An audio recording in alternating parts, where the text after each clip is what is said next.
Merci d'être venu. On va avoir plusieurs discours. Je rappelle qu'il s'agit d'une réunion, d'un rassemblement qui est apartisan, où toutes les personnes sont bienvenues, quel que soit leur parti politique. Il s'agit de profiter de la réunion que fait Macron en ce moment même, aujourd'hui à Paris.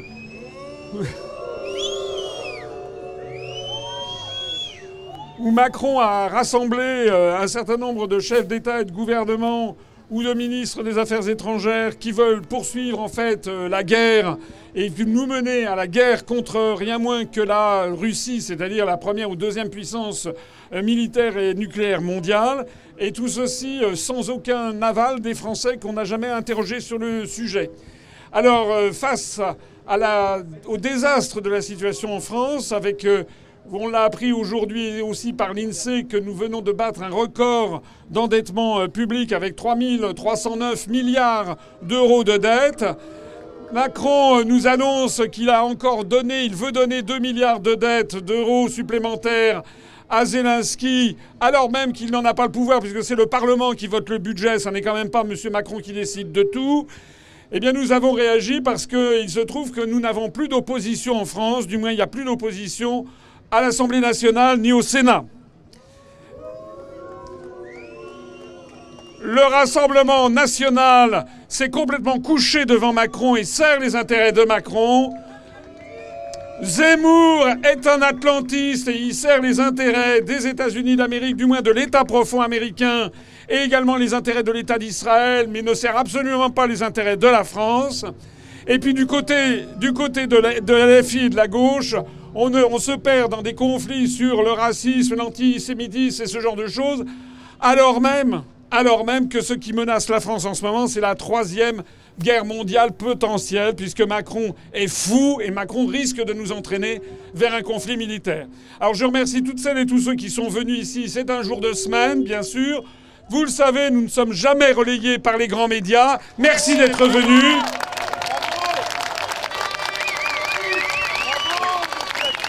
Je voudrais, avant de donner la parole aux personnes qui sont ici présentes, signaler que plusieurs personnes que j'ai contactées m'ont fait savoir qu'ils nous soutenaient. Je voudrais remercier ici Didier Maisto, qui ne peut pas venir, mais qui sera là samedi pour les 18 ans. Je voudrais remercier Régis de Castelnau, qui m'a envoyé un message très sympathique, mais qui est en province et qui ne vient plus à Paris. Je voudrais remercier Charles d'Anjou, qui n'est pas en France en ce moment, mais qui aussi nous soutient. Je voudrais remercier Xavier Moreau, qui est en Russie, comme vous le connaissez. Je voudrais remercier également Sylvain Ferreira, qui nous soutient aussi. Et puis également Caroline Galacteros, qui n'est pas en France et qui apporte tout son soutien à cette réunion. Alors, ici présent, je ne vais pas monopoliser la parole, je conclurai les échanges, mais je voudrais donner la parole aux personnes qui sont ici présentes, en commençant par François Martin. François, vous pouvez venir. François Martin, qui est essayiste, qui a travaillé... présentez-vous. Et puis, c'est quand même un géopoliticien. Vous le voyez régulièrement sur Tocsin. Vous le voyez sur Sud Radio, vous le voyez sur TV Liberté, vous le voyez sur Radio Courtisie, un peu comme moi en fait. Et donc François Martin va nous parler un petit peu de la situation, enfin je ne sais pas de quoi vous allez parler, mais de la situation de la Russie et du drame que nous sommes en train de vivre, sur lequel il faut absolument qu'on se mobilise et qu'on réagisse. Merci François, on l'applaudit bien fort. Merci. Merci beaucoup. Vous n'êtes pas très nombreux, mais vous êtes magnifiques. Vous êtes la crème de la France, en fait, est là aujourd'hui. Voilà, c'est ça. Alors, je veux vous dire qu'il y a eu un soleil magnifique aujourd'hui. C'est pas le soleil de Sterlitz, c'est pas le soleil de décembre, c'est le soleil de Mars. Et Mars, c'est le dieu de la guerre. C'est le dieu des militants. Je m'appelle Martin, ça veut dire fils de Mars, pour votre information. Donc, on est le bon mois pour nous mobiliser. Voilà, déjà, pour vous dire ça. Alors, on veut tous la paix, évidemment. Vous voulez la paix. Tous les Français veulent la paix. Le monde entier veut la paix, évidemment. Et Les seuls qui ne la veulent pas, c'est nos dirigeants. Pourquoi, en fait? Parce que, je vais dire quelque chose d'un peu brutal, c'est-à-dire la maison de l'Europe est devenue une maison close, une maison de passe, une maison de prostitution, en fait. C'est ça le fond. Et ils se comportent comme des prostituées. Pourquoi? Parce que ce que fait une prostituée, c'est vendre ce qu'elle a de plus cher, ce qu'elle a de plus sacré, son propre corps pour de l'argent. Et c'est ce qu'ils font, parce que leur propre corps, c'est nous. C'est leur peuple. Et ils vendent leur peuple pour des prébendes, pour un peu de pouvoir, pour etc., auprès des macros qui sont des maquerelles et des macros qui sont à Bruxelles et qui sont aux États-Unis. C'est ça qu'ils font. Et c'est le fond de l'affaire, parce qu'ils ont perdu toute crédibilité auprès de tous les autres dirigeants du monde. Les autres dirigeants du monde vendent éventuellement le corps des autres, mais pas les leurs. Parce que leur fierté, soit qu'ils aient eu le pouvoir par élection ou par la chance ou par la force, leur fierté, c'est leur peuple. Donc, ils les défendent de toute façon, bien ou mal, mais ils les défendent. Et nous, on ne les défend pas. C'est pour ça qu'en fait, qu'on n'a pas voix au chapitre. Et c'est pour ça qu'ils essayent d'exister de la façon qu'ils peuvent. Moi, personnellement, je ne pense pas qu'ils interviendront parce qu'on n'a pas l'argent, on n'a pas les troupes. Si on veut mobiliser aujourd'hui en France, sur le contrat 2025, avec le chef d'état-major des armées, j'écoutais un général qui expliquait ça l'autre jour, on peut mobiliser 3000 personnes. Donc, on va envoyer 3000 soldats pour combattre les Russes. Et 15 jours après, il y en a 2500 qui vont revenir dans des petites boîtes. Et il va faire quoi, Macron, avec ça? Donc je ne le crois pas. Moi, personnellement, je ne le crois pas. Mais le fond de l'affaire, c'est qu'ils se sont discrédités. Plus que leur lâcheté, c'est leur indignité qui fait qu'aujourd'hui, plus personne ne les croit. Et dans les réunions internationales, ils ne comptent plus. Pas plus que ne comptaient à l'époque du pacte soviétique les Guérek, les Jaruzelski, les Honecker et ces gens-là, qui n'étaient pas des chefs, en fait, qui étaient les agents du pouvoir soviétique. Et nous, pour nous, nos chefs d'État, ce sont les agents du pouvoir du pacte de Varsovie à l'envers qu'ont construit les Américains en 1945. Et ce pacte vient de tomber parce que les Américains ont décidé que l'hégémonie américaine n'existait plus, que c'était fini, et qu'aujourd'hui, le monde devait s'organiser sous une forme tripolaire. Ils ont dit tripolaire, c'est ce qu'a dit Marco Rubio le 30 janvier à la journaliste Megyn Kelly, mais en fait ce sera quadripolaire avec l'Inde, entre les États-Unis, la Russie et la Chine. C'est ça le monde aujourd'hui. Donc en fait, je dis ça parce que je vais expliquer après pourquoi je pense qu'il y aura la paix. Les Américains aujourd'hui, l'Ukraine, ils s'en foutent. Parce qu'à partir du moment où ils ne considèrent pas que c'est bon d'écraser les Russes, ils n'ont pas besoin de l'Ukraine, ils ont même intérêt à rendre l'Ukraine aux Russes pour tranquilliser les Russes. Voilà. Et c'est en fait ce qu'ils vont faire. Donc, est-ce qu'il y aura la paix?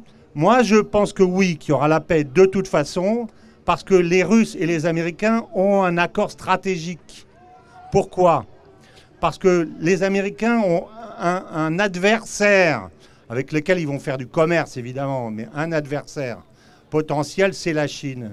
Donc aujourd'hui, ils ne peuvent pas se mettre dans une configuration, c'est ce qu'a compris Trump, où il y a 1 contre 2. S'il y a un problème avec la Chine, de se retrouver en face de la Chine et la Russie ensemble. Donc ils ont besoin de découpler la Chine et la Russie dans une certaine mesure pour qu'il y ait un avec la Russie au milieu, prête à faire le monsieur bons offices. C'est ça qui les intéresse. Et c'est aussi ce qui intéresse Poutine, parce que Poutine n'a pas non plus intérêt à se mettre dans les griffes du tigre. Donc lui aussi. Donc il y a un accord stratégique entre les deux. Ce qu'il y a, c'est qu'il faut faire un peu attention sur la forme, parce qu'il ne faut pas que Trump ait l'impression de tout brader et que son opposition dise « salopard, tu livres tout ». Alors qu'en fait, il s'en fiche. Mais une opposition ne le comprendra pas et le fera valoir à tout le monde. Et les Russes, c'est pareil, parce qu'ils n'ont pas non plus intérêt à faire perdre la face aux Chinois, avec lesquels ils sont très proches, en disant ben, « maintenant j'ai une nouvelle copine, je te laisse tomber ». Donc il faut faire ça. Donc c'est pour ça qu'ils habillent ça en disant ah ben, on va discuter des ports, on va discuter de ci, on va discuter de ça. Mais en fait, ils sont d'accord. Donc il y aura la paix de toute façon. Moi j'en suis sûr. J'en suis certain. Alors, est-ce que les Européens auront les moyens de l'arrêter? Je ne pense pas, pour les raisons que j'ai dites. Ils font de la gonflette, ils font de la com, mais ils ne peuvent pas, ils n'ont pas les moyens. Je ne pense pas. Celui qui peut embêter un peu, c'est Zelensky. Pourquoi? Parce qu'en fait, il faut regarder les Zelensky pas avec des lunettes politiques, mais avec des lunettes commerciales et mafieuses. Aujourd'hui, Zelensky n'a pas de pouvoir, il n'est même plus président. Mais par contre, il est au cœur du trafic. C'est la plus grande lessiveuse du monde, cette affaire. Nous, on en a vendu en 3 ans pour quoi? 600 milliards à peu près? 600 milliards, sur lesquels il a ramassé quoi? 10%, 15%, 20%, que sais-je. Et de l'autre côté, il a payé pour certains des produits qui lui ont été prêtés et pas donnés, pour quoi? 300 milliards, 400 milliards entre les terres rares, les mines, etc., etc. Donc, il y a un petit business là au milieu de 1000 milliards de dollars au minimum sur lequel lui et ses copains touchent. Donc, s'il n'est plus président, il ne touche plus. Ça lui sort des pattes. Donc, il ne peut pas. Donc, c'est pour ça que chaque fois qu'il discute, il dit « Moi, je veux bien discuter de tout ce qu'on veut, mais il faut l'intégrité territoriale. » Parce que dans les territoires, aujourd'hui, il y a les biens des oligarques qui défendent. Et aujourd'hui, les oligarques continuent à être avec lui tant qu'il y a du pognon qui rentre et qu'on peut plumer les oies occidentales. Mais le jour où on ne peut plus plumer les oies, les oligarques vont se dépêcher d'aller voir les Russes en leur disant « Vous nous garantissez les droits de propriété de nos biens dans le Donbass, et puis si vous nous les garantissez, on lâche Zelensky demain matin. » D'autant plus qu'ils sont, eux, propriétaires de ce qu'on appelle les brigades de représailles, les Travail Sector, etc. C'est à eux, c'est des brigades privées, en fait, ça. Donc, ils lâcheront Zelensky du jour au lendemain. Donc, ça va se faire, de toute façon, tôt ou tard, ça se fera. Donc, quel est l'avenir de l'Europe dans tout ça? Poutine, Trump et tous les dirigeants du monde sont tous des conservateurs. Les seuls progressistes, c'est les Européens. Trump ne va pas laisser un bastion progressiste au milieu d'un monde pour l'embêter, lui casser les pieds, au milieu d'un monde conservateur. C'est une guerre géoculturelle aujourd'hui. Donc, il va flanquer l'Europe par terre. Il va commencer par enlever l'OTAN en disant « payez vous-même ». Donc ça va tomber. Et à ce moment-là, comment l'unité va se faire? Est-ce que les Polonais vont accepter de mettre leur armée à la disposition des Allemands? Ou à la disposition des Français ou des Anglais? Jamais. Donc ça ne va pas se faire. Donc chacun va se retrouver tout seul. Donc nous, on sera libres. Parce que l'Europe va tomber. C'est déjà écrit dans les astres. On va se retrouver. Qu'est-ce qu'on va faire de notre liberté? C'est ça le problème. On va voter Asselineau pour notre liberté. Voilà. Donc, je dirais que l'heure des souverainistes va venir. Parce qu'aujourd'hui, si les gens ne viennent pas, c'est parce que ce tableau que je viens de décrire n'est pas clair dans l'esprit de tout le monde. Mais à un moment donné, ça va être évident parce qu'il n'y aura pas d'autre solution. Donc à ce moment-là, on va dire, mais qu'est-ce que vous avez à proposer, monsieur Asselineau? Qu'est-ce que vous avez à proposer, madame Untel, monsieur Untel, etc., etc. Puis à ce moment-là, ça sera programme, et puis ça sera... Voilà. Mais ce que je veux dire, c'est que d'ici là, il y a 2 choses qui sont extrêmement importantes. Extrêmement importantes. La première, c'est d'expliquer les choses, ce qu'on vient de faire. Parce que le français, à la différence des autres gens, le français, quand on lui dit « faites ça », il dit « pourquoi ?» Les autres, on leur dit « fais ça », il dit « ok ». L'allemand, il fait comme ça. L'américain, on lui dit « fais ça », il le fait. Quand on dit à un français « tu fais ça », il dit « pourquoi ». Donc il faut expliquer. Et l'autre, je dirais qu'il faut enchanter l'avenir. Il faut montrer qu'il y a des perspectives. Il n'y a pas que du combat, il y a des perspectives. Et les perspectives sont belles, elles sont magnifiques, elles sont exaltantes. C'est ça qu'il faut expliquer aux gens. Parce que les gens ne vont pas quelque part s'ils ne croient pas que c'est mieux que ce qu'ils ont aujourd'hui. Donc voilà, il faut montrer la lumière au bout du tunnel. C'est ça qui est important. Voilà, je vous remercie. Merci François Martin pour ces propos à la fois lucides et puis encourageants. sur la situation, une vision quand même positive qui a fait un peu chaud au cœur. Je voudrais donner maintenant la parole à Bernard Monod. Bernard Monod qui est économiste, qui a été pendant un certain nombre d'années l'économiste de Madame Le Pen avant de quitter Madame Le Pen. Puis ensuite a été à DLF avant de quitter DLF et qui maintenant n'est plus dans un parti politique, qui est un observateur extérieur mais qui s'intéresse beaucoup à la situation notamment de l'économie mondiale, de l'économie européenne et de l'économie française. Bernard, merci d'être venu et puis dites-nous un petit peu ce que vous avez à nous dire. Merci beaucoup. D'abord, je dis bonjour aux vrais patriotes. Bravo d'être là, vous avez beaucoup de courage et surtout si vous êtes là, c'est que vous avez conscience du péril numéro 1 à l'heure actuelle, avant tous les autres, c'est la guerre probablement en 2025. Car à l'heure où nous sommes là, en ce moment, se tient le sommet à l'Élysée, le sommet des volontaires, un mot comme ça qui sonne bien. Mais en réalité, c'est le sommet des va-t-en-guerre. Ils sont une trentaine là-bas de chefs d'État, de ministres, etc. Plus Madame Ursula von der Leyen, la plus corrompue de toute l'Union européenne, accompagnée par Zelensky, le corrompu à la puissance 10, qui a un patrimoine immobilier avec tout ce qu'il a détourné. Je vous garantis, depuis 2-3 ans, il a un patrimoine immobilier gigantesque. Et vous avez également le secrétaire général de l'OTAN. Et puis, tous ces gens-là sont bien entendu, comme je vous l'ai dit, des va-t-en-guerre. Ils n'ont de cesse que de déclencher la guerre. Vous savez, on est un petit peu comme en 1939, quand nous avions le chef d'État de l'époque, le 3 septembre 1939, qui a déclaré la guerre contre l'Allemagne.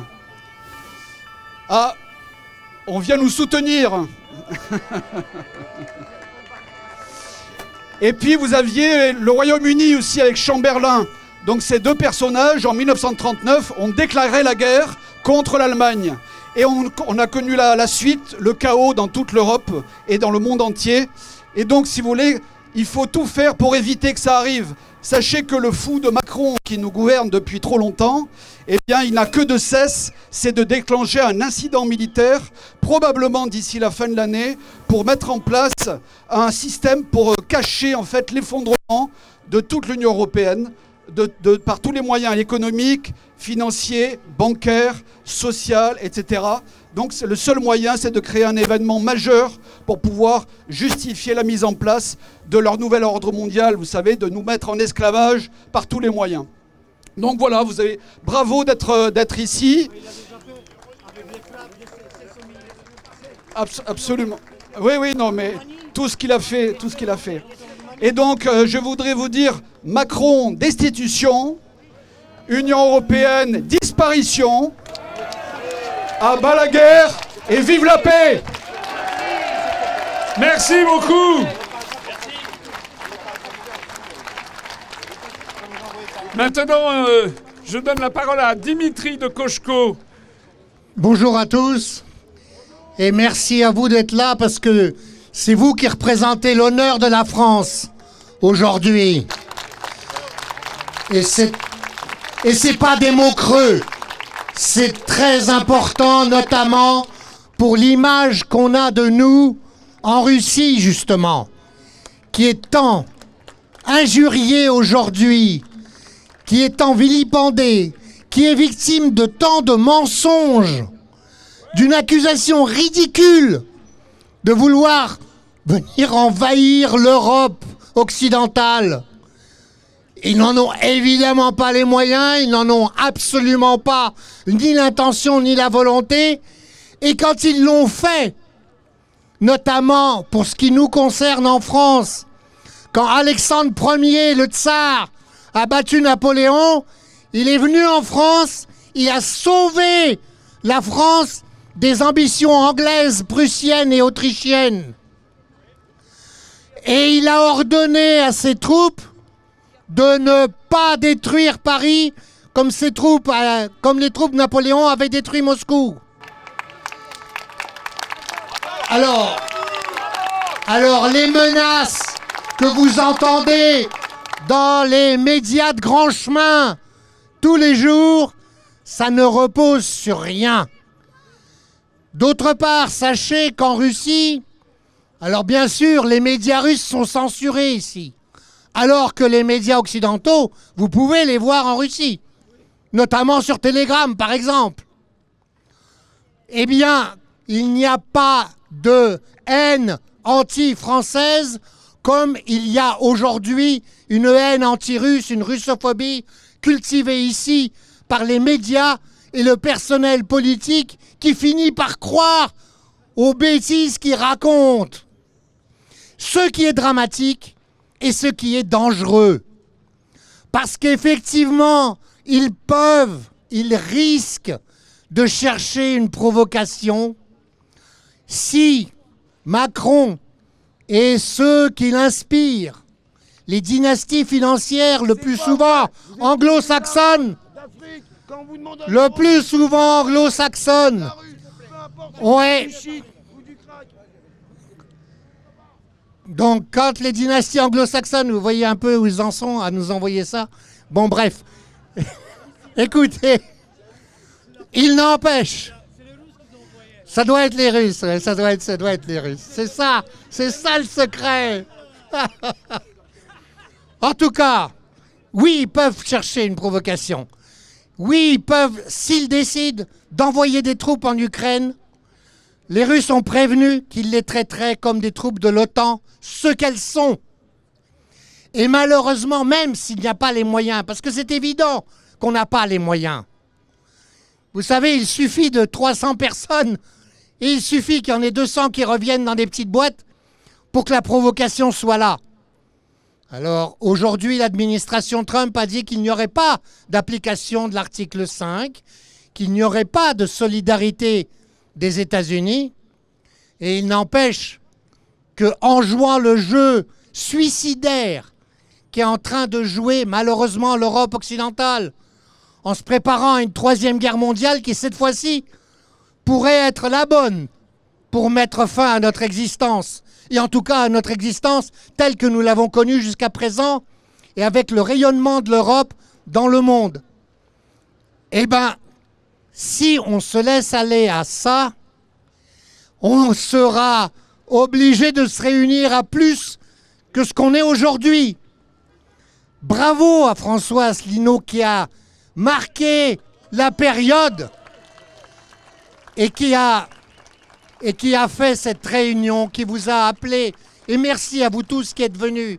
Je vous dis, vous êtes l'honneur de la France et c'est important le message qu'on envoie, notamment en Russie. Merci.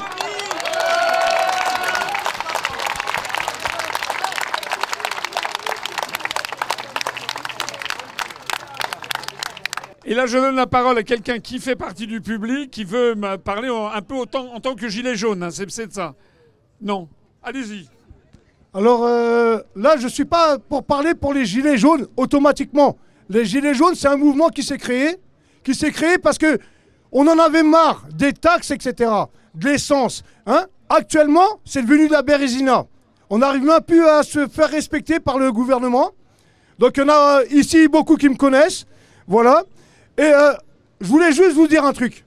La Russie, il ne faut pas oublier qu'en 39-45, si elle n'était pas là, on serait américain.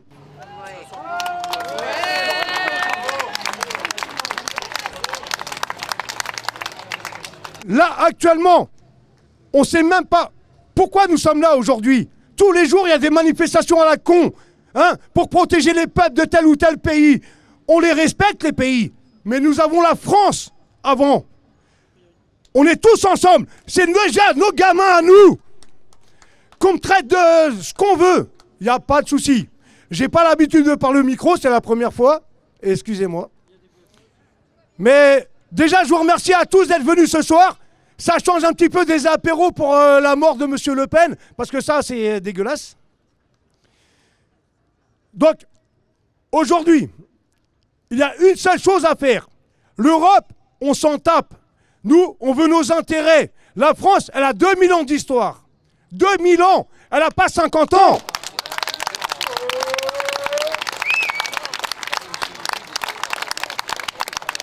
Ça me fait chaud au cœur vos applaudissements, je ne m'attendais pas à ça.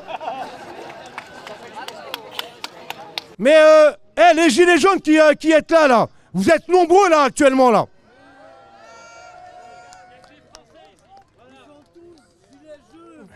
On est tous gilets jaunes.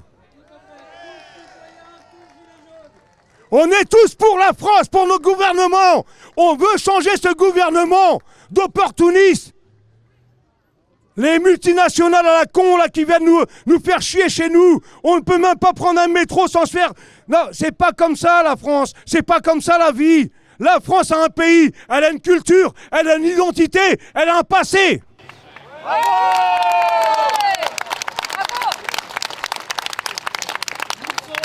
Le peuple est là ce soir. Monsieur Asselineau qui est à côté de moi, on l'écoute depuis quelques années, mais il n'est pas écouté. La politique, elle est anarchiste aussi. Anarchiste dans l'optique de nous structurer, de nous diviser. C'est fini ça. Il faut vraiment que la population comprenne la situation. Il faut vraiment intervenir, tous ensemble.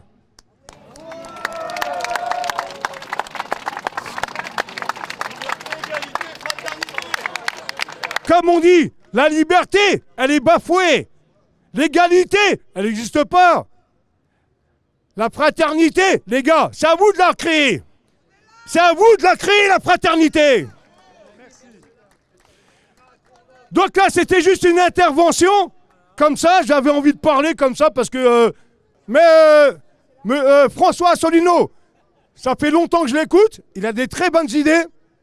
Malheureusement, il n'est pas écouté. Je pense qu'il y a énormément qui l'écoutent, qui n'osent pas lui dire « t'as raison ». Parce que voilà, tu es obligé de travailler, tu es obligé de... Le matin, tu prends un métro, au boulot, dodo. Non, c'est pas comme ça la vie. Alors là, on va recommencer. On va essayer de recréer un groupe en France.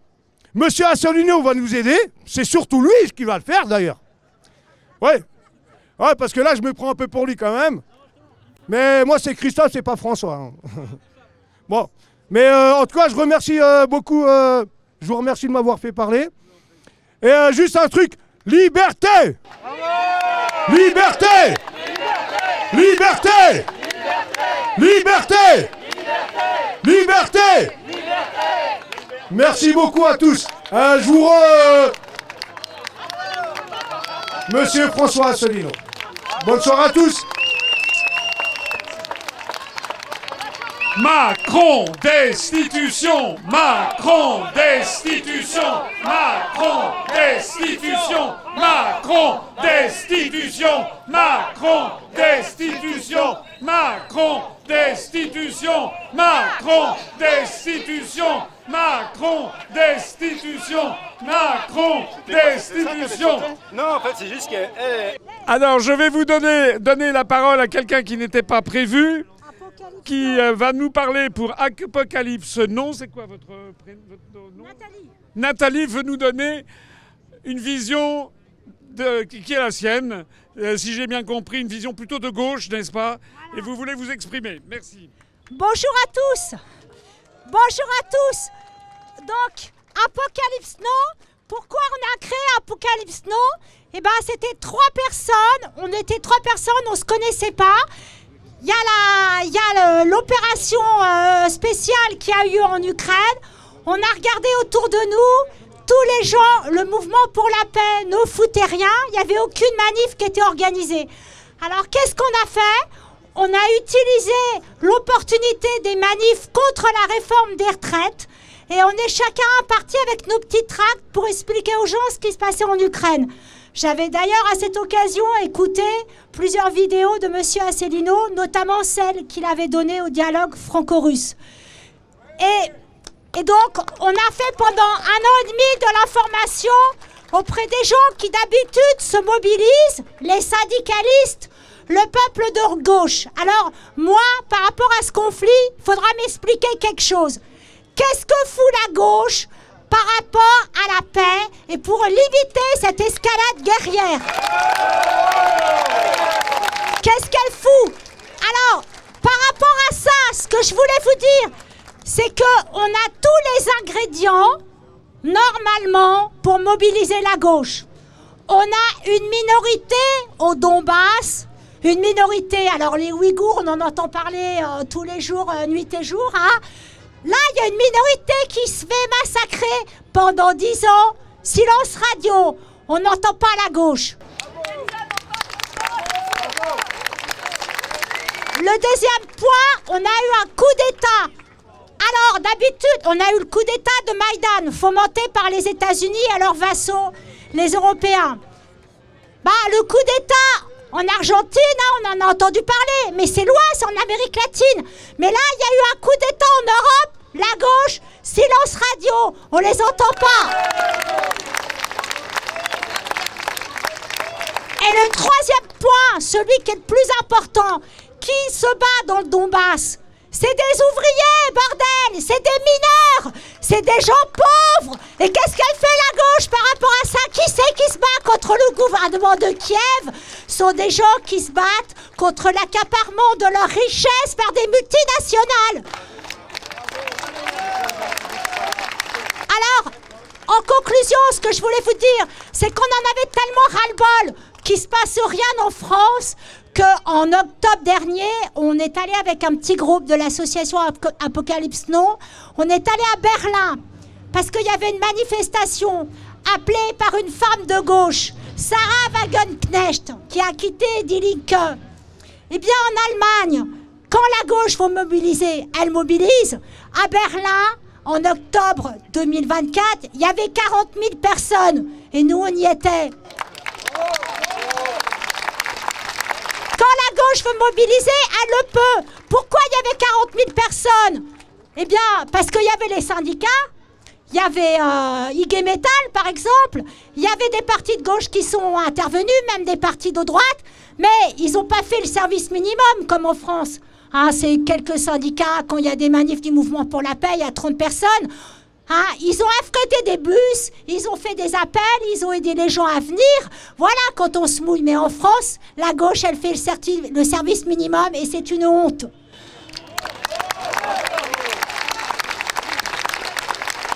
Et pour conclure, moi qui suis une femme de gauche, pour continuer dans le sectarisme de la gauche, bah on n'a pas de bol. Parce qu'aux États-Unis, celui qui veut la paix, bah mince, alors c'est Trump.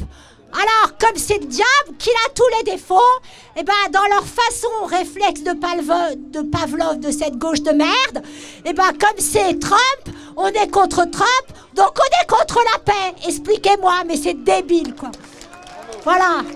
Merci à vous, merci monsieur Asselineau. Merci Nathalie, merci.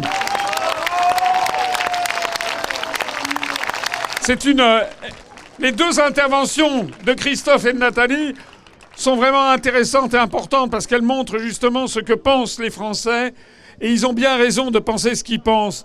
Et c'est absolument scandaleux de voir à quel point les partis politiques très prétendus d'opposition, que ce soit la droite, l'extrême droite, que ce soit la gauche et l'extrême gauche, ont déserté en réalité le vrai problème du moment qui est celui de la liberté, de la guerre, de la Troisième Guerre mondiale. Ils se sont tous couchés devant l'oligarchie, couchés devant les finances, couchés. Et ils ne passent à la télévision que pour faire de la distraction. La grande différence entre Berlin et la France, c'est que dans les autres pays d'Europe, il y a encore une presse qui est un petit peu plus ouverte. En France, moi je n'ai jamais vu ça depuis que je suis né. En France, nous sommes totalement interdits d'antenne pour cette manifestation. On a contacté tous les médias de toute la France, de tous les médias mainstream. Ils ont tous refusé et de parler de cette manifestation et de venir la couvrir. Je voudrais donner la parole maintenant à Yves Pozzo di Borgo. Où est-ce qu'il est? Voilà. Qui a été député, qui vient du centre, qui a comme illustration familiale de la famille des Pozzo di Borgo, qui avait été, je crois, ambassadeur du tsar Alexandre Ier, n'est-ce pas? Il y a longtemps, il y a 2 siècles. Et Yves Pozzo di Borgo fait partie du dialogue franco-russe, donc qui avait été une structure qui avait été créée par Chirac et Poutine en 2004 et qui maintenant malheureusement est quasiment pestiféré par les médias. Je vous donne la parole. Merci d'être venu. Merci, oui. Oui, bonjour à tous. J'étais sénateur, alors on n'est pas trop habitué aux réunions comme ça, mais je suis venu parce que je considère que c'est important. Et puis je considère que ce que fait François Asselineau, c'est un de ceux qui analyse le mieux la situation. Alors moi-même, quand j'étais sénateur, c'est moi qui ai fait tous les rapports sur les relations Union européenne-Russie. C'est moi qui suivais la Russie, c'est moi qui suivais l'Ukraine. Je dis, quand j'étais sénateur, c'est moi qui suivais la Russie, c'est moi qui suivais l'Ukraine. J'ai rédigé de nombreux rapports sur les relations Union européenne-Russie. J'étais même avec le président Hollande à Moscou quand il a négocié les accords de Minsk. Je suis allé en Crimée, j'ai fait beaucoup de voyages, je connais bien ces deux régions et je sais ce qui s'y passe et la réalité. Alors, c'est quelque chose, si vous voulez, évidemment que le narratif de nos médias classiques ne reprendra pas. Mais je voudrais faire dans toute cette histoire, qui est une histoire où la responsabilité de cette guerre revient d'abord aux Américains, revient à l'Union européenne, revient à Zelensky et revient aussi aux Russes. Mais il faut bien comprendre que ce n'est pas les Russes les seuls responsables de cette guerre. Et aujourd'hui, je voudrais faire juste deux remarques.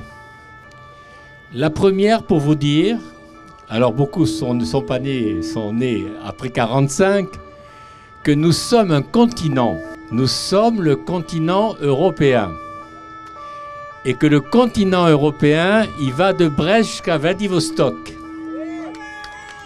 Mais ce qui se passe depuis la guerre, il y a un concept de géopolitique qui s'est imposé à nos élites, qui s'est imposé à la politique, qui s'est imposé à un narratif de nos journaux, qui est de dire la priorité de la géopolitique européenne et française, c'est le lien transatlantique. Or, ce concept de lien transatlantique, c'est 80 ans de soumission. Et moi, depuis toujours, je dis, remplaçons le lien transatlantique par le lien continental.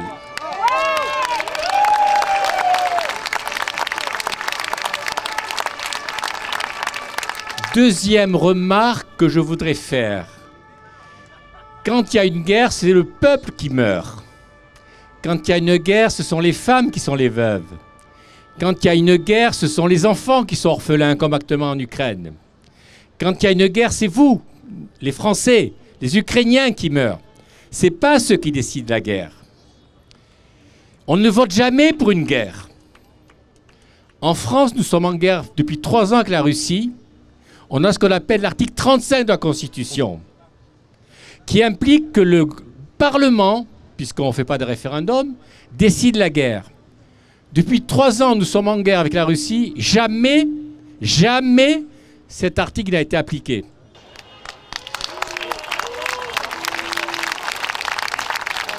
Je prends les Ukrainiens.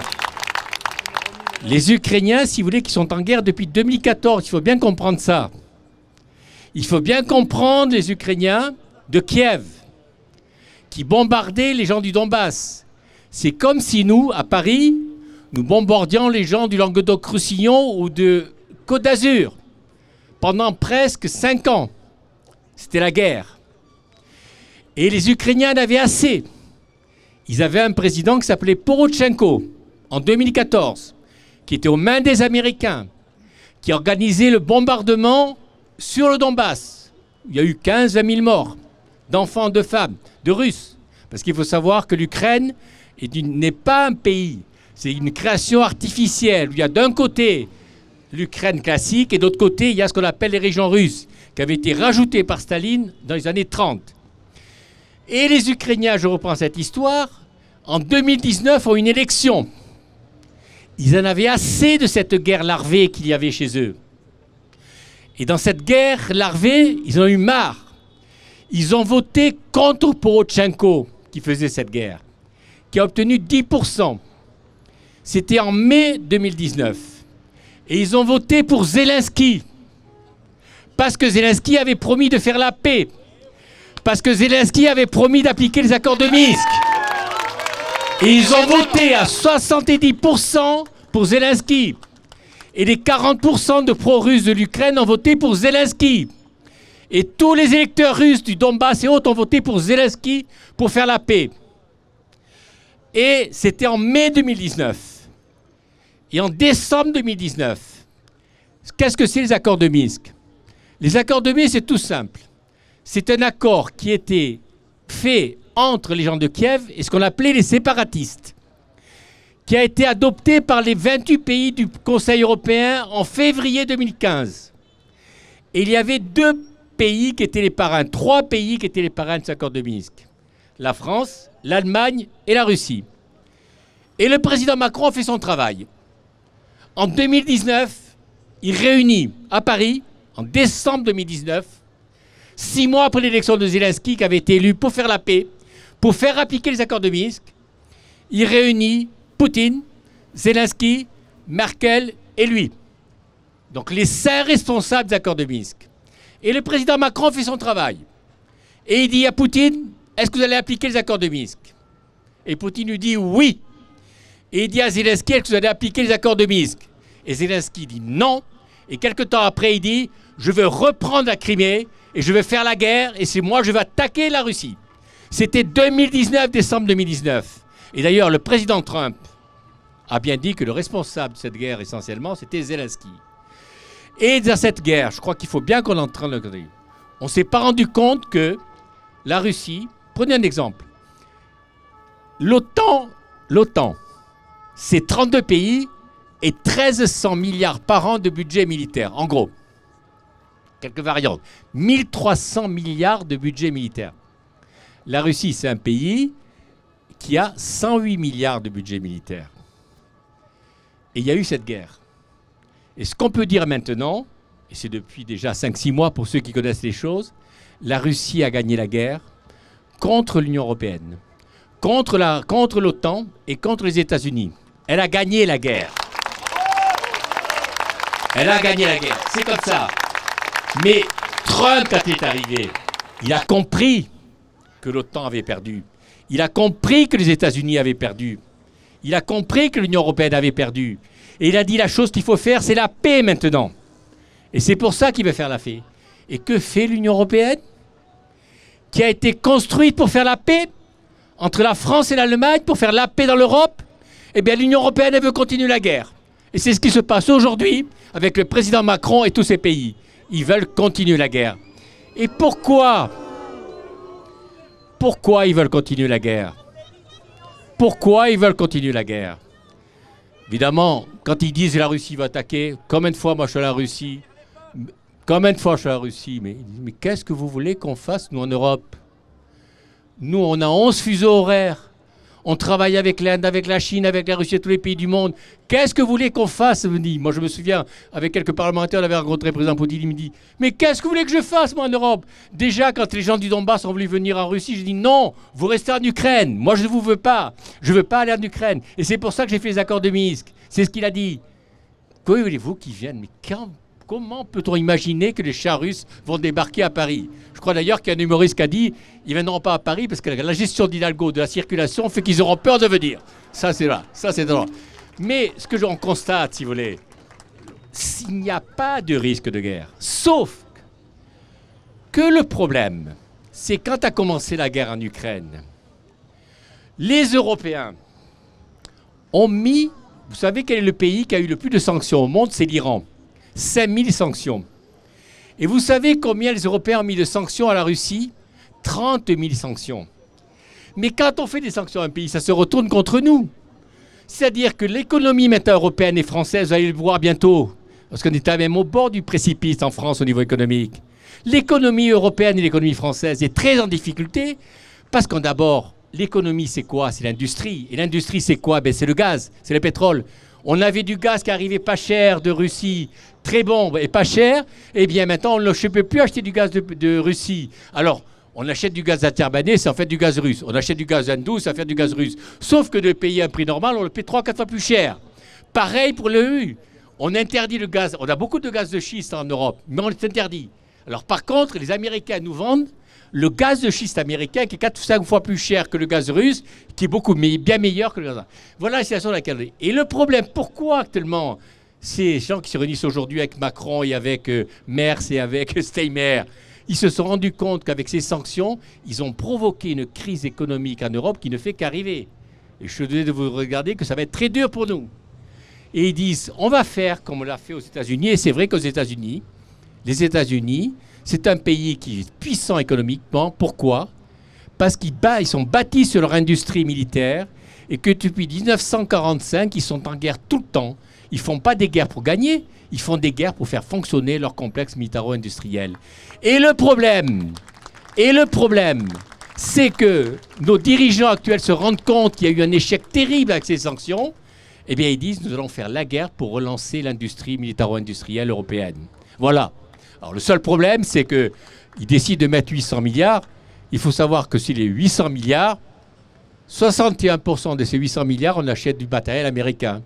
Vous avez les Polonais qui disent à Théophile faire la guerre. La dernière fois, je ne veux pas dire qui j'étais pour ne pas le gêner, mais il me dit, vous comprenez, nous on veut bien acheter des chars européens, mais il n'y a rien en étagère. Ça veut dire en étagère, dans le langage de Nadal, ça veut dire qu'il n'y a pas suffisamment de chars. Et je leur dis, oui, mais les avions, il y a Dassault, on a les meilleurs avions du monde, Dassault, nous. Pourquoi vous n'achetez pas Dassault? Ah, il est tout embêté parce qu'il achète des avions américains. C'est tout. Et le problème, si vous voulez, que cette relance de l'industrie militaire européenne, qui est sur le principe une bonne chose, on est complètement encore dépendant de l'industrie.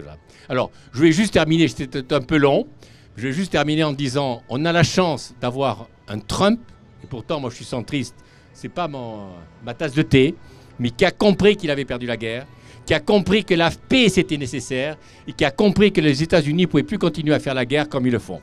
Voilà, merci de m'avoir écouté. Et voilà.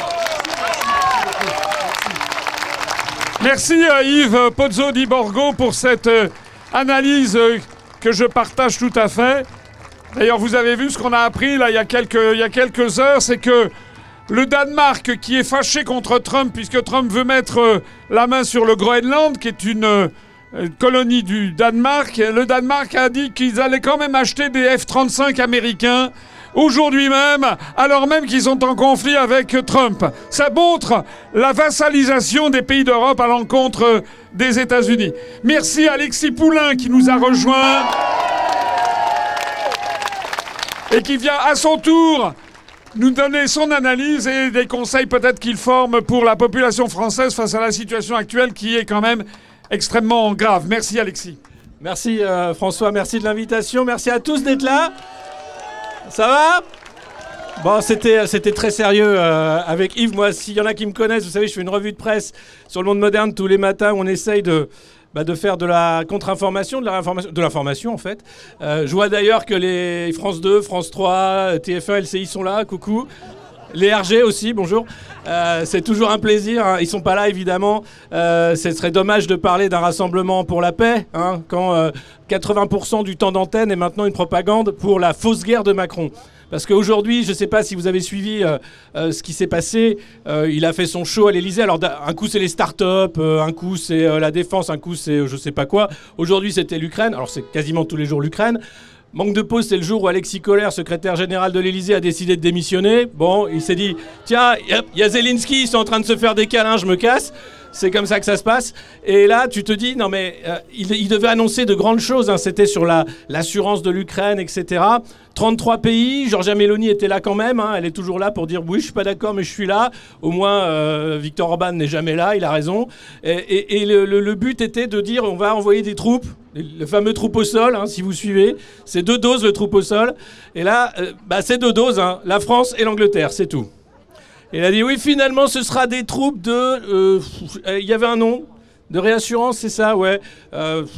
Et les autres ont dit, non, mais nous, on n'y va pas, ça sert à rien, on n'a pas les moyens, on ne sait pas. Il y a un truc qui s'appelle l'ONU, au pire, ou si vous voulez faire la guerre, ça s'appelle l'OTAN. Mais Mark Rutte, qui s'occupe de l'OTAN, vous savez, c'est le néerlandais qui a l'air d'un bonnet fini, qui sourit tout le temps, alors qu'on parle de millions de morts, et là, genre... c'est l'OTAN, quoi. Lui a dit non, mais dans le bureau de Trump, il avait sa tête de bénin. Il faisait ouais. Et là, il a fait oui, mais quand même. D'ailleurs, l'OTAN, 4 militaires américains qui sont morts, hein, à la frontière biélorusse lors de manœuvres. Ça aussi, ça a été une news qui a fait pchit. Le truc, tu sais pas comment. J'ai cherché, hein. Je me dis, est-ce qu'ils sont vraiment morts pendant les manœuvres? Attention, attention, fake news. Ou est-ce qu'on cache autre chose? C'est l'OTAN, on va pas vous dire. Il faut savoir qu'en Ukraine, il y a déjà des services spéciaux français, britanniques depuis longtemps et nombreux, et que c'est un vrai problème. Le problème aujourd'hui, c'est qu'on est dans un pays, la France, qui est du mauvais côté du mur.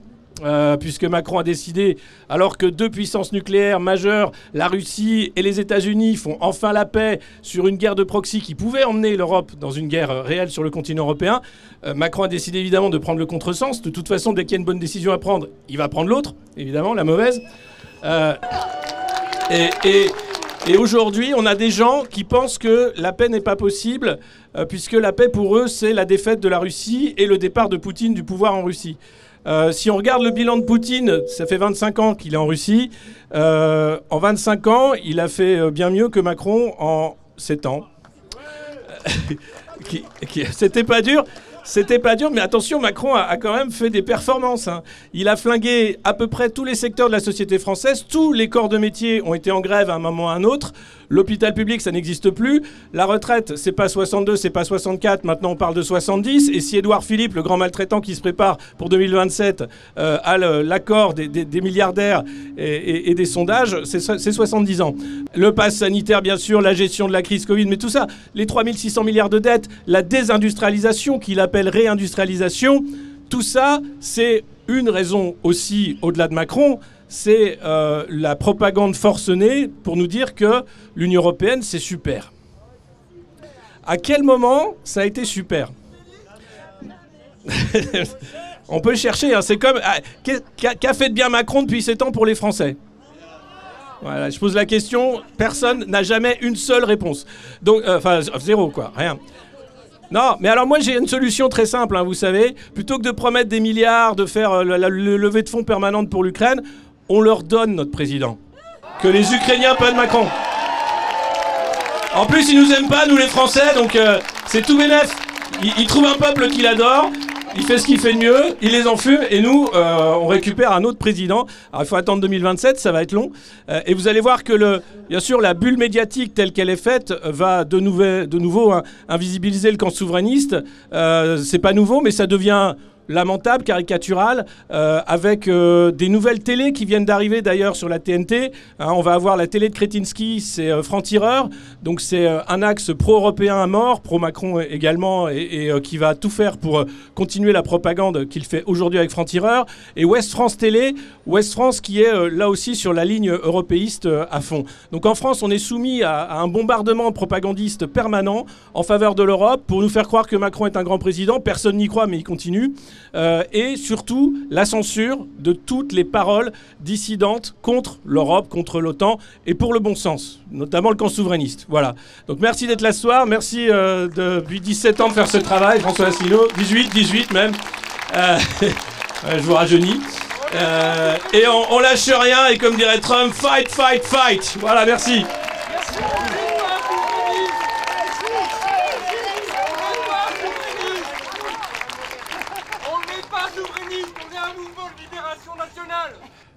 Oui.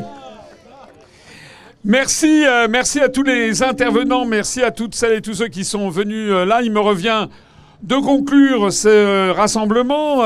On aurait aimé être un peu plus nombreux, bien sûr, mais enfin, on est quand même pratiquement 450-500, on m'a dit, donc c'est quand même pas si mal. Pour un rassemblement qui a été totalement interdit de tous les médias, bien entendu, comme d'habitude et comme le rappelait Alexis Poulain. Alors, moi, je voudrais dire plusieurs choses et je voudrais essayer quand même d'apporter un peu d'espoir, comme d'ailleurs avait essayé de le faire tout à l'heure François Martin. En fait, on a l'impression, si vous voulez, que d'une certaine façon, Macron, ça n'est pas sérieux. Macron est quelqu'un qui est une espèce d'adolescent qui a été catapulté à la tête de l'État par des manœuvres d'une oligarchie qui a mis la main sur les élections, sur les instituts de sondage, sur les médias. Et on a vu arriver ce monsieur qui n'avait même pas les compétences pour être chef de bureau, qui s'est retrouvé président de la République. Donc en réalité, il est dépassé par les événements. Et Macron, c'est quelqu'un qui s'écoute parler, qui a des profonds problèmes psychologiques, des problèmes psychiatriques. Tout le monde le sait, pas seulement en France, mais dans le monde entier désormais. Il a d'ailleurs des difficultés à être pris au sérieux par tout le monde. Et comme le rappelait Alexis Poulain d'ailleurs à l'instant, il a réuni 30 personnes. Mais en fait, il y a un seul dingue qui l'a suivi, c'est Keir Starmer. Pour le reste, tous les autres, ils sont venus, ils ont pris un air poli, mais ils ne veulent pas le suivre dans ses délires. Donc ce qu'il faut bien comprendre, c'est qu'on a tiré le mauvais numéro. Plus exactement, on l'a imposé aux Français par les manipulations que je disais. Il ne faut pas prendre Macron trop au sérieux. Est-ce que vous vous rappelez, par exemple, que Macron, il y a 2 ans ou 3 ans, il avait indiqué qu'il allait construire 10 RER dans les 10 plus grandes villes de France? Est-ce que vous vous rappelez que Macron a promis de faire un port qui irait de Lyon à Marseille? C'était il y a 2 ans. Est-ce que vous vous rappelez que Macron nous a dit qu'il allait faire des gigafactories pour les batteries d'automobiles? Est-ce que vous vous rappelez que Macron a également parlé des data centers? C'est-à-dire que tout, on pourrait multiplier à l'envi tout ça. Macron n'a fait que des annonces. On allait voir ce qu'on allait voir. Et en fait, il ne s'est jamais rien passé que des désastres consommés. Même sur l'aide à l'Ukraine, d'ailleurs. C'est-à-dire qu'entre ce que Macron a annoncé qu'on allait apporter comme aide à l'Ukraine et la réalité, il y a un gouffre que d'ailleurs les Ukrainiens nous reprochent. Sauf que comme Zelensky est maintenant abandonné par presque tout le monde, sauf par Macron et par Starmer, et Zelensky est obligé de faire genre. Mais en réalité, il ne faut pas prendre trop au sérieux ce que dit Macron. On allait voir ce qu'on allait voir aujourd'hui, pour la énième fois, effectivement, la montagne accouche d'une souris, parce que Macron, à son corps défendant, est en train de nous montrer la fin de l'idée européenne. On nous parle de la défense européenne. Mais la défense européenne, il y a qui dans la défense européenne? La Hongrie est contre la position de Macron, veut faire la paix avec la Russie. La Slovaquie veut faire la paix avec la Russie. L'Espagne et le Portugal ont fait savoir qu'ils étaient totalement contre les prises de position de Madame Kaja Kallas, qui est une Estonienne et qui s'est retrouvée à 38 ou 39 ans à la tête de la diplomatie d'un ensemble de 450 millions d'habitants, alors qu'elle ne représente qu'un pays de 1 300 000 habitants, et elle est la fille de son père, qui était un apparatchik de l'Union soviétique, qui avait dirigé la Banque centrale d'Estonie. En partant, il avait piqué 20 millions de dollars dans la caisse. Voilà qui est Madame Kaja Kallas, qui est à peu près aussi corrompue que Madame von der Leyen, qui l'a nommée à sa tête. En revanche, pour essayer d'avoir une coalition, Macron a été obligé d'aller chercher le Canada, d'aller chercher le Royaume-Uni, alors même qu'il y a quelques années, il nous avait dit que le Royaume-Uni allait être désintégré s'il sortait de l'Union européenne. Il est également obligé d'aller chercher le Premier ministre turc.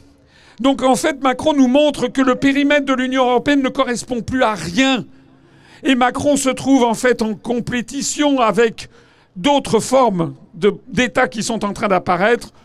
On nous l'a dit tout à l'heure, je reprends tout ce qui a été dit préalablement, vous le savez. Le 21e siècle maintenant, c'est un monde multipolaire avec les États-Unis d'Amérique et Trump qui a quand même, malgré ses fantasmes, malgré ses propos parfois difficiles à soutenir, comme par exemple les propos sur le Groenland, ce genre de choses, on a l'impression qu'il part un peu dans le décor. Malgré tout ça, Trump est quand même quelqu'un qui... Moi, je n'ai jamais vu un président des États-Unis qui explique que c'est l'OTAN qui a agressé la Russie, comme ça a été le cas pour cette affaire ukrainienne. Je n'ai jamais vu un président des États-Unis dont l'objectif est de terminer des guerres et non pas d'en créer. Quand on pense que c'est Obama qui a été prix Nobel de la paix, c'est un véritable scandale. En fait, le 21e siècle est, pour le monde occidental, le monde de l'inversion généralisée des valeurs. Tout ce que dit Macron, on peut le comprendre à condition de penser qu'il dit le contraire de la réalité. Lorsque les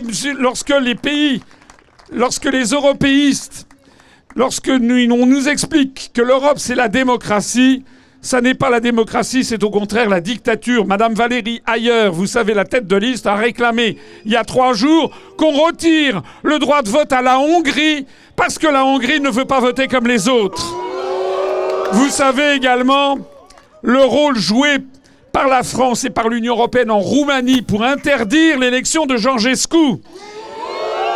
La France est allée en Roumanie pour aller dire que Georgescu ne devait pas pouvoir concourir parce qu'il avait été soutenu par des ingérences étrangères. Mais qu'est-ce que fait la France en ce qu'elle vient dire à la Roumanie qu'elle ne doit pas avoir comme candidat M. Georgescu, si ce n'est une ingérence étrangère, justement. En réalité, la vérité, c'est que nous avons des dirigeants qui ont peur, qui savent que le truc est en train de s'effondrer entre leurs mains. En réalité, nous nous trouvons dans une situation qui est comparable à celle qui est arrivée en Europe en 1989. En 1989, Gorbatchev, d'un seul coup, à partir du mois d'avril, a donné son accord pour que les Hongrois cassent le rideau de fer. Et à partir de ce moment-là, toutes les démocraties populaires ont commencé à sentir qu'elles étaient menacées. Vous vous rappelez peut-être, pour ceux qui vivaient à l'époque, qu'il y avait des Est-Allemands qui prenaient leur trabante et qui traversaient toute l'Europe pour arriver en Hongrie, pour repasser ensuite en Allemagne. Et le coup, comment dirais-je, la décision qui a été prise par Gorbatchev, c'est de se rendre à Berlin-Est le 15 octobre 1989, d'aller voir Erich Honecker, qui était le chef de la RDA. Tous les dirigeants des pays, des démocraties populaires, comme on disait, avaient été sélectionnés par le Kremlin. Et Gorbatchev a dit à Erich Honecker, la vie punit ceux qui arrivent trop tard. Il lui signifiait son congé. Et d'un seul coup, tous les dirigeants des démocraties populaires se sont rendus compte qu'ils étaient les filiales, mais que la maison centrale, la maison mère, venait de les abandonner. Et ils sont tous passés à la casserole. Ceausescu en Roumanie, Gustav Husak en Tchécoslovaquie, Jaruzelski en Pologne, Erich Honecker en RDA, et j'en passe. Todor Zhivkov en Bulgarie. La même chose est en train de se produire en Europe. C'est-à-dire que nous avions des dirigeants qui avaient été sélectionnés, poussés par les Américains, et d'un seul coup, la maison mère a disparu. Plus exactement, il y a maintenant à Washington un président qui ne veut plus avoir affaire au pays de l'Union européenne. Voilà. Alors ils sont dans un état, ils savent plus où ils en sont, et ils le risquent, parce qu'il y a quand même un risque. Et c'est pour ça que nous sommes là aujourd'hui, c'est que ça n'est pas que drôle. Ça n'est pas que drôle. Il y a un risque actuellement, c'est que les pays de l'Union européenne menés par Macron se livrent à des provocations, comme ça a été dit tout à l'heure, et qu'un incident peut toujours arriver. Il faut donc être extrêmement vigilant. Il faut que tous autour de vous, vous racontiez ce que vous avez vu ce soir, que vous fassiez part de nos analyses qui sont interdites d'antenne par tous ceux-là qui prétendent que l'Union européenne, c'est le pays de la liberté d'expression. C'est pas vrai, on n'a jamais vu un tel verrouillage de l'opinion publique et de la liberté d'expression en France. Il faut que vous alliez porter tout ça, et il faut surtout que vous alliez dire aux Français qu'ils ne se trompent plus. Les vrais opposants ne sont plus à l'Assemblée nationale. Ils ont tous été achetés, depuis Mme Le Pen jusqu'à M. Mélenchon. Les vrais opposants, comme l'a dit Dimitri Dokochko, ils sont ici. Et nous devons être fiers, nous sommes l'honneur de la France et nous sommes aussi l'avenir de la France. Vive la République et vive la France! Destitution, Macron, destitution, Macron, destitution, Macron, destitution, Macron, destitution, Macron, destitution.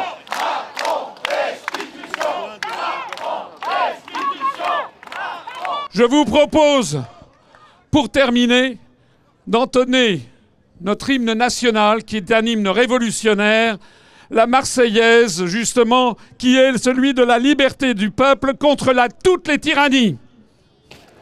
Allons, enfants de la patrie, le jour de gloire est arriver. Contre nous de la tyrannie, l'étendard sanglant est levé. L'étendard sanglant est levé. Entendez-vous dans nos campagnes mugir ces féroces soldats qui viennent jusque dans nos bras, égorger nos fils et nos compagnes. Aux armes, citoyens, soignez nos bataillons. Marchons, marchons, d'un sang impur, à preuve de Sion. Vive la France, vive la paix, vive l'amitié entre les peuples et vive l'amitié franco-russe. Merci beaucoup.